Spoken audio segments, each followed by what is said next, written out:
Istri saya seorang notaris, saya tidak mengizinkan saya untuk mengambil pekerjaan yang berkaitan dengan bank konvensional dan pinjam-meminjam lembaga ribawi. Karena saya pernah membaca salah satu yang dilaknat Allah adalah pencatat dan saksi perjanjian riba. Apakah pemahaman dan kebetulan saya sudah tepat, Ustaz?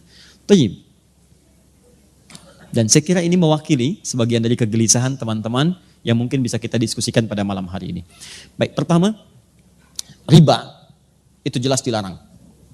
Ayat-ayat dan hadis-hadis tentang riba itu kuat menunjukkan larangan pada pekerjaan yang dimaksudkan. Alhamdulillah.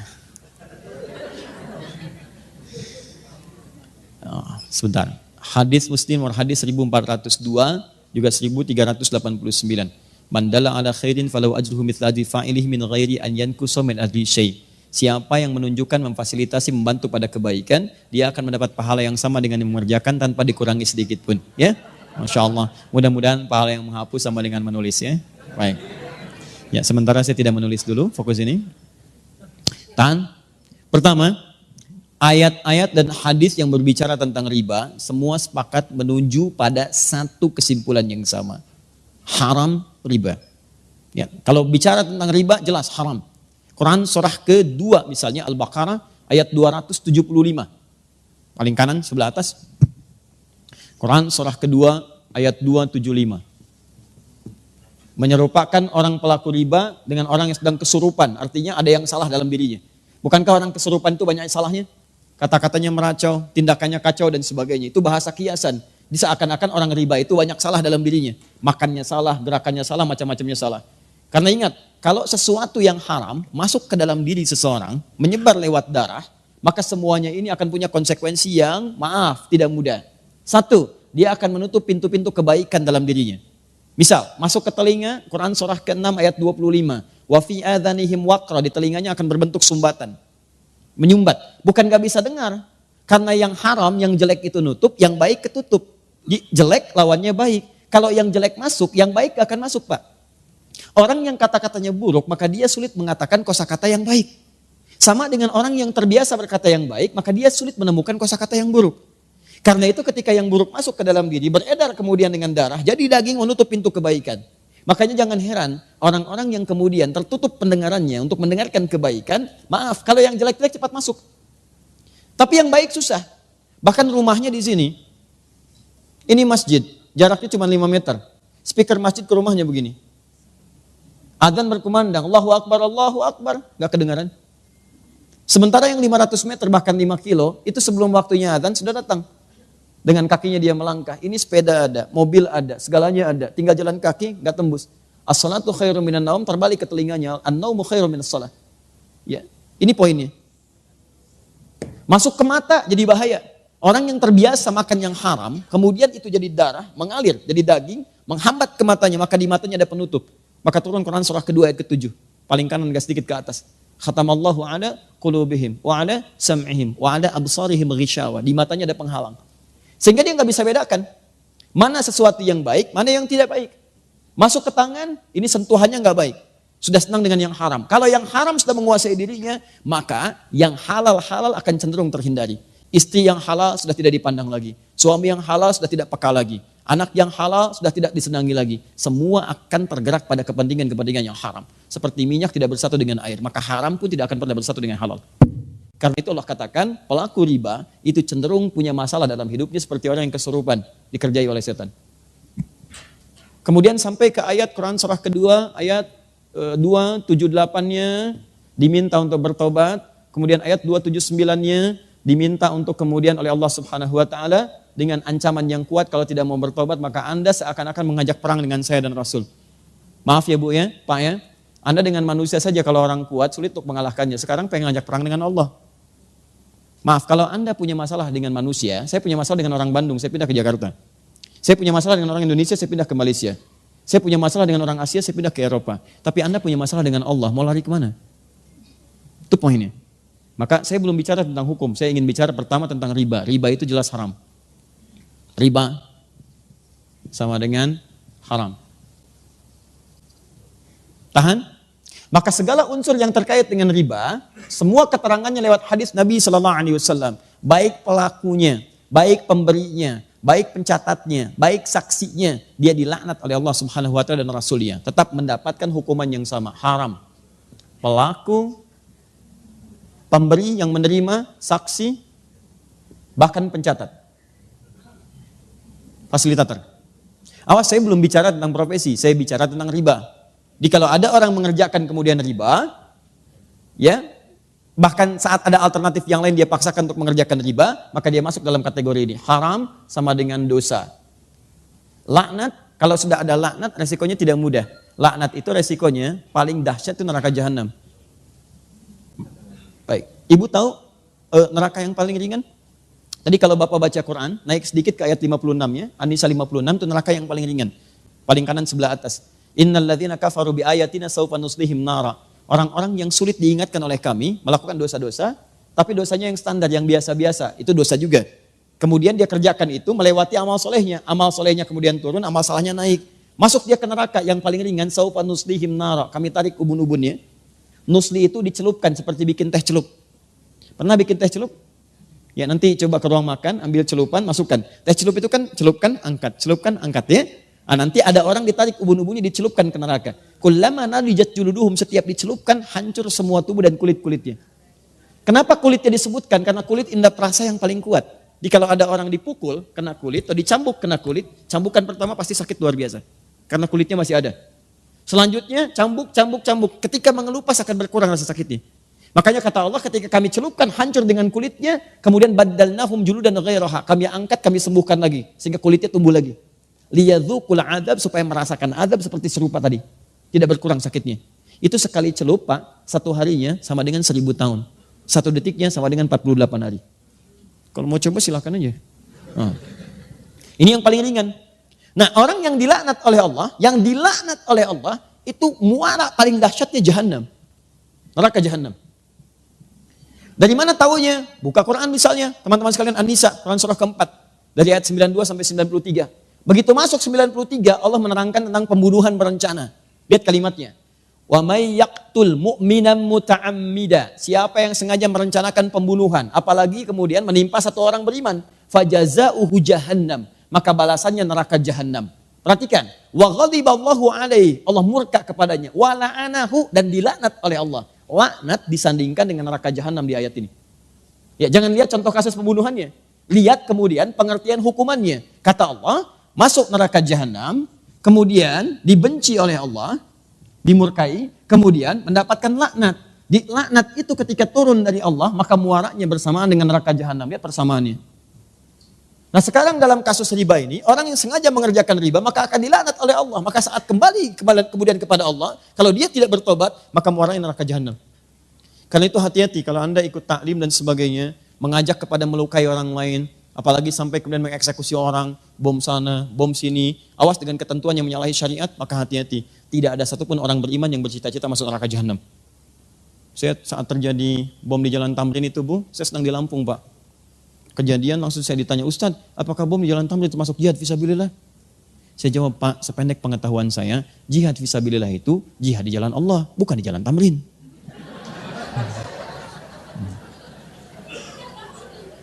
Sekarang balik sini ya. Lihat sini, fokus. Ini baru riba. Saya mau terangkan hukum dosa dulu. Nah setelah itu baru kita masuk kemudian kepada pertanyaan. Ada bank konvensional tadi disebutkan. Di antara kemudian tautannya dengan jasa yang digunakan oleh notaris, boleh jadi ada kemitraan yang tersangkut paut dengan bank konvensional. Apakah setiap turunan dari transaksi bank konvensional menghasilkan riba? Itu pertanyaan yang pertamanya. Satu, apakah kemudian kalau ini menggunakan jasa bank konvensional termasuk dalam kategori riba pula? Itu kemudian yang mesti kita jawab. Nah teman-teman sekalian, sekarang saya terangkan sedikit saja tentang hukum. Nanti saya masuk ke Fatwa MUI nomor 1 tahun 2004, ditandatangan tanggal 5 Dzulhijjah tahun 1424, ya bersamaan dengan tanggal 24 Januari tahun kemudian 2004, ya. Jadi setahun sebelum didirikannya INI. Sini. Tangan, fokus ini. Pertama, lihat sini. Riba sama dengan haram. Haram itu hukum, ada 5 hukum dalam Islam di usul fikih. 1 haram, kedua kemudian ada halal, ketiga ada mubah, keempat ada sunnah, kelima ada makruh. Baik, hukum ini akan selalu terkait berkelindan dengan perbuatan, bukan barang. Ingat, perbuatan. Setiap ada perbuatan, maka melekat hukum di dalamnya. Hukum sama dengan perbuatan. Ingat ya, bukan barang ya, bukan barang. Jadi semacam istilah uang haram, sebetulnya bukan uang yang haram. Tapi perbuatan yang menjadikan uang itu sulit untuk digunakan pada aspek-aspek yang baik. Nah sekarang, kaidah selanjutnya, fokus perbuatan ini akan terkait berkelindan dengan sebab. Dalam usul fikih disebut dengan ilat namanya. Kaidahnya berbunyi, gak usah dihafal, yang penting paham. Al-hukmu yaduru ma'a illatihi. Al-hukmu yaduru ma'a illatihi. Hukum itu terkait dengan perbuatan yang terkait berkelindan dengan sebabnya. Apa sebab perbuatan itu yang menyebabkan dia dihukumi dengan 5 hukum tadi? Tahan. Ya, sampai sini gak apa-apa, masih remang-remang, gak ada masalah. Hukum terkait dengan perbuatan. Perbuatan terkait dengan sebab. Yang menyebabkan hukum turun, ini sebabnya. Apa sebab motivasi perbuatannya? Nah sebab ini cukup menarik dalam tinjauan hukum Islam. Bahkan yang pasti halalnya pun itu bisa berubah jadi haram karena sebabnya. Seperti yang haram pasti pun itu bisa berubah menjadi halal karena sebabnya. Contoh, sholat. Sholat itu halal atau haram? Sholat, bahkan wajib. Hukumnya wajib, halal bahkan wajib. Wajib dikerjakan. Tapi ternyata yang wajib ini bisa menjadi haram dikerjakan saat ada sebab tertentu yang mengiringi penunaiannya. Contoh, sholat dengan ria. Ria itu pengen dilihat orang. Orang sholat harusnya dilihat Allah. Dia sholat motivasinya pengen dilihat orang. Sebab dia sholat ke masjid itu karena pengen dilihat orang, bukan pengen sholatnya. Maka turun ayat fawailul lil musallin, celaka orang sholat, disebut celaka. Jadi Anda bayangkan, yang sholat aja ada peluang celaka, apalagi yang gak sholat. Nah siapa yang sholat ini? Bukan semua orang sholat. Alladzina hum an sholatihim sahun. Yang lalai dalam sholatnya. Siapa orang lalai ini? Alladzina hum yura'un, yang ria. Sholat yang hukumnya wajib, itu bisa berubah haram ketika dikerjakan dalam konteks ria dalam mengerjakannya. Paham? Nah, saya tanya lagi, ada hewan yang hukumnya haram. Apa diantaranya? Baik, babi. Hewan itu haram, diharamkan misalnya. Babi, hukumnya haram. Jelas haramnya. Tapi ada sebab tertentu yang menjadikan babi itu bisa berubah kemudian menjadi halal dalam sementara waktu. Bukan selamanya. Contoh, Anda misalnya ada tugas, kemudian penelitian, sampai studi banding ke Cina. Daratan yang paling jauh. Masuk ke wilayah yang terpencil, tiba-tiba gak ketemu hewan yang halal. Ayam gak ada, alhamdulillah. Kambing gak ada, sapi gak ada, yang ada cuma babi. Sehari tahan, 2 hari, 3 hari sudah mulai lapar dan kelaparan. Dalam posisi demikian, apakah boleh makan babi, Bu? Tidak, besar begitu babi. Tidak bisa. Yang boleh makan daging babi, setelah itu dipotong dulu, dimasak dulu. Babi kan besar, bagaimana bisa dimakan? Ya? Nah, lihat sini. Tahan. Fokus ini. Jadi ambil sebagian dagingnya, kemudian dia mulai dibersihkan, dia dimasak dengan baik dan sebagainya. Dan di saat itu dia menjadi halal. Lihat, halal untuk dimakan untuk menutupi rasa lapar saja, bukan untuk dinikmati. Bukan untuk dinikmati. Ya, jadi sifatnya sementara. Perhatikan baik-baik ya. Semua yang berhukum tetap ketika ada sebab tertentu pasti sementara sifatnya. Ya, ini siap, lihat baik-baik. Ini hukumnya haram. Karena ada sebab tertentu, maka dia sementara menjadi halal. Sampai hilang sebabnya itu. Begitu Anda kemudian menemukan ayam, maka babi sudah tidak halal lagi. Tinggalkan babi. Sekarang yang dimakan apa? Bukan ayam besar begitu, daging ayam yang dimakan. Ya, Anda sembelih dulu, kemudian potong itu, masak dengan baik, baru dimakan. Babi tinggalkan, maka hukum halal bagi babi pada satu yang sementara sudah tidak berlaku lagi. Sekarang maaf, sampai sini paham gak? Kalau sudah paham, pemahaman ini secara simpel saja, mari kita terapkan dalam pertanyaan tadi. Lihat baik-baik, riba jelas haramnya. Bank konvensional memuati suatu hukum yang di dalamnya mengandung unsur riba. Bunga yang telah ditetapkan sebelumnya. Kemudian dia bisa bertambah. Bahkan lebih fatal daripada jahiliyah. Saat jahiliyah itu jatuh tempo, baru kemudian kalau tidak bisa bayar bunga berlaku. Bank konvensional sebelum jatuh tempo sudah dituliskan. Sekian. Bahkan dia bisa bertambah. Itu jelas riba.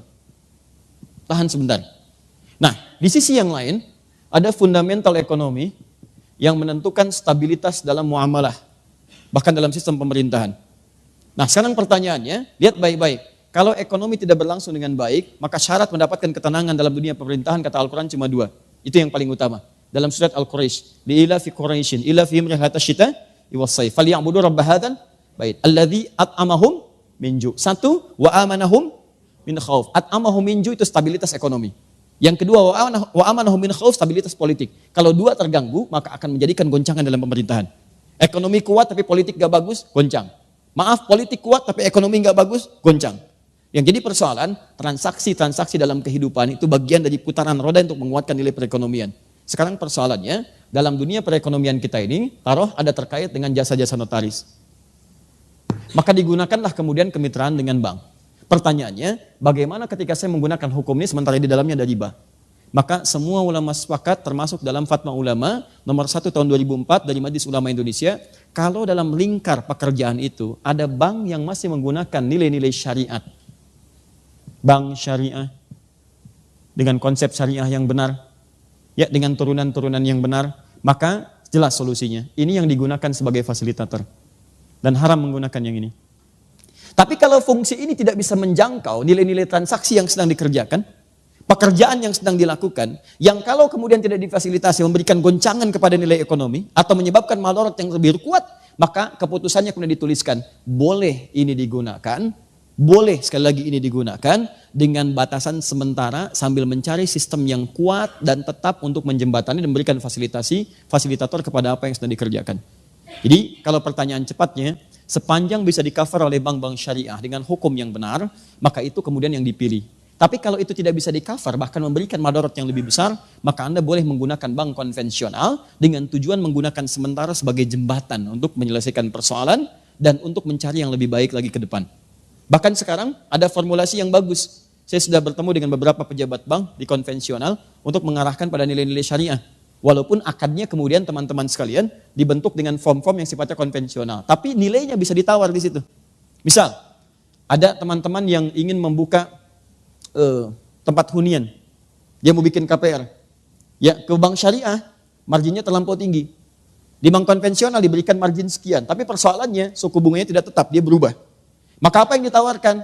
Dibawalah konsep syariah dengan akad yang berbeda, tapi tidak juga merugikan kemudian konsep yang ada di bank itu. Yang telah Anda tetapkan misalnya 3% ini, bagaimana kalau dibagi dengan hukum seperti ini? Jadi bank itu tetap dapat 3% juga. Tapi kaidahnya ditukar, akadnya menggunakan akad Islam. Ya, jadi bukan mengganti jubah, bukan. Jadi poinnya adalah, ini yang kami lakukan, Anda beli dulu ini. Beli ini kami berikan kemudian nilai kesepakatannya, selama 3% tadi, kita robah dulu, akadnya jadikan sebagai penjualan. Jadi Anda terima itu, jual lagi kepada kami dengan apa yang telah Anda tetapkan tadi. Jadi dari Anda tetap 3%, tapi kemudian dirobah cara akadnya, kami membayar dengan cara yang sama. Dan tidak terjadi penambahan nanti. Ketika jatuh tempo tidak bisa bayar, konsekuensinya Anda kemudian berkomunikasi dengan teman-teman Anda, saling menutupi. Supaya kemudian tidak terjadi tambahan-tambahan yang hadir atau menjadi tuntutan dari pihak bank untuk menagihnya. Nah, maka saya kira modifikasi semacam ini bisa didiskusikan. Tapi yang terbaik adalah, kalau sekali lagi ini keputusan Fatwa Ulama Indonesia, MUI, kalau ada syariah itu yang digunakan. Kalau tidak bisa di-cover, maka konvensional diambil sebagai jembatan. Tapi yang paling besar pertanyaannya adalah, kenapa sih dari 200 juta lebih ini tidak bisa mewujudkan sistem perbankan yang baik yang kira-kira mengakomodir kepentingan umat Islam? Kalau Malaysia bisa, kenapa Indonesia tidak? Ya kan? Saya kira, dan tidak ada yang dirugikan. Negara juga untung, masyarakat juga untung, maka salah satunya adalah hidupkanlah bank syariah itu. Dan dorong syariah itu bukan cuma nama. Saya ulang, dorong syariah bukan cuma nama. Namanya syariah misalnya, tapi menggunakan praktek ribawi yang lebih besar daripada bank konvensional. Itu juga bermasalah. Paham ya? Nah, jadi kesimpulan singkatnya, dalam konteks demikian, jika ada bisa itu ditangani oleh bank syariah, maka bank syariah itu yang diutamakan. Jika tidak memungkinkan, maka boleh menggunakan kemitraan dengan bank konvensional sepanjang memahami itu sebagai wasilah, bukan sebagai tujuan. Allahu a'lam bissawab. Itu yang mengatakan bukan Adi Hidayat, yang mengatakan adalah kesimpulan dari fatwa ulama dengan referensi-referensi yang kuat. Di Quran, hadis, juga Anda bisa buka kitab Al-Majmu' Syarah Muhadzab misalnya, juz yang ke-9 karya Imam An-Nawawi. Ya, juga fatwa ulama dari luar, Majma' Buhuth yang di Kairo, Majma' Buhuth kemudian yang di Saudi dengan yang lain-lainnya menyampaikan penyampaian yang sama.